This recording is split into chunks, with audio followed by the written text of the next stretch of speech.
Então essa é a primeira parte da primeira aula, tá certo? Nós já tivemos aí os primeiros contatos no início do semestre, estamos retomando agora, né, com a distância, tá? Então esse é o primeiro vídeo, vamos dizer assim, da aula, que é uma introdução, né, ao desenho. Eu coloquei aqui algumas figuras de períodos históricos diferentes, vamos dizer assim, né? Começando lá cerca de 40 mil anos antes de Cristo, né? Com a chamada arte rupestre. Eu não vou entrar em detalhes de cada uma dessas épocas, que a ideia aqui é muito mais ilustrar o quanto o desenho ele é uma ferramenta de expressão e de comunicação. E o que interessa para a gente no desenho técnico, né?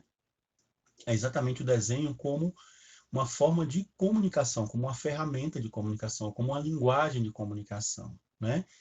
A partir desses desenhos, dessas diversas épocas, né? Que no Neolítico, que é 8.000 antes de Cristo, é que as civilizações agrárias lá, né? Egito, Mesopotâmia, né? Praticamente o surgimento aí de vários conceitos de sociedade como a gente conhece hoje, o início, né, desses conceitos. E essas figuras, elas dizem muito sobre a forma como as pessoas viviam, os modos de produção, os modos de ferramentas, utensílios que eles utilizavam. Então,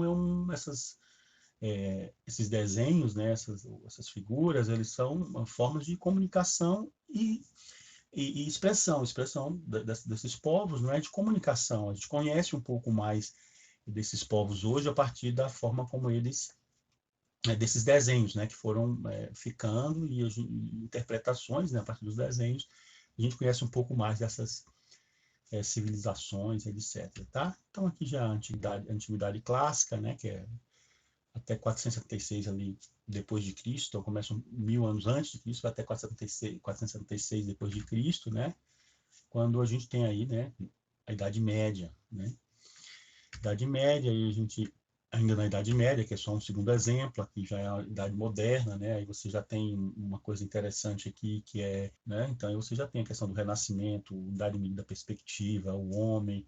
Aí é uma época, inclusive, muito produtiva e muito do que a gente conhece hoje começa a ser desenhado aí, né? E vai ali até o século XVIII, porque aí a partir do século XVIII, né?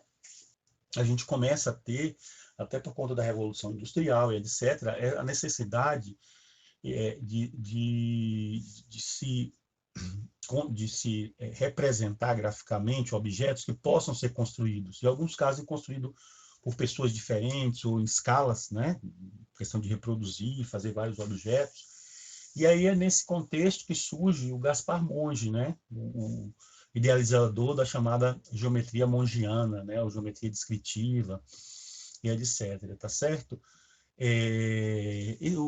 A geometria descritiva, na verdade, é uma parte da matemática, né? Mas no final das contas, o que interessa para a gente é o seguinte, tá? Assim, traduzindo e simplificando, vamos dizer, para os nossos dias atuais.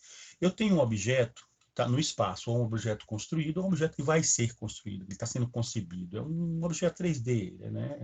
Essencialmente espacial, né? Só que eu preciso representar isso no plano para que ele possa ser construído, tá certo?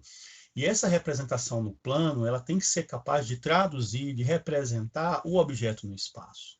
E quem faz isso é exatamente a geometria descritiva. A geometria descritiva faz esse mapeamento, tá? Pode ser desde a mais simples, que é um ponto. Então, se eu tiver um ponto no espaço, eu consigo representar de maneira unívoca esse ponto no plano. De modo que se eu tenho ele no plano, eu consigo mapear ele para o espaço. Se ele está no espaço, eu consigo jogar para o plano. A geometria descritiva faz isso, tá certo? E uma coisa a se destacar, que ela deu um grande impulso, né, à indústria, tá? Justamente por essa forma de representar que mais de uma pessoa seria capaz de entender, né? Aí a gente começa, inclusive, a falar aí de desenho técnico, né, que é o nosso objetivo principal aqui. Ele usa naturalmente a geometria mongiana e ele tem ali ele é uma linguagem, né, que tem um conjunto de regras para que você construa objetos, tá certo? E que esses objetos possam ser entendidos por todas as pessoas que conhecem a linguagem do desenho técnico, tá certo? Do ponto de vista assim da engenharia, né? Nós temos uma norma, tá certo? 10067, que tem os princípios gerais de representação em desenho técnico. Existem várias outras normas para colocar cota, para tamanhos de papel, formas de escrita, e nós temos várias normas, tá certo? Que tratam dessas questões. Mas a norma base é a 10067, que traz os princípios gerais em desenho técnico, tá bom? Foi isso, isso é uma pequena introdução. Então, agora vocês, o segundo vídeo, que é a parte 2, é uma primeira parte prática de desenho, é o primeiro contato de vocês com os esquadros, com papel, né? Vamos dar uma olhada agora na parte 2, tá?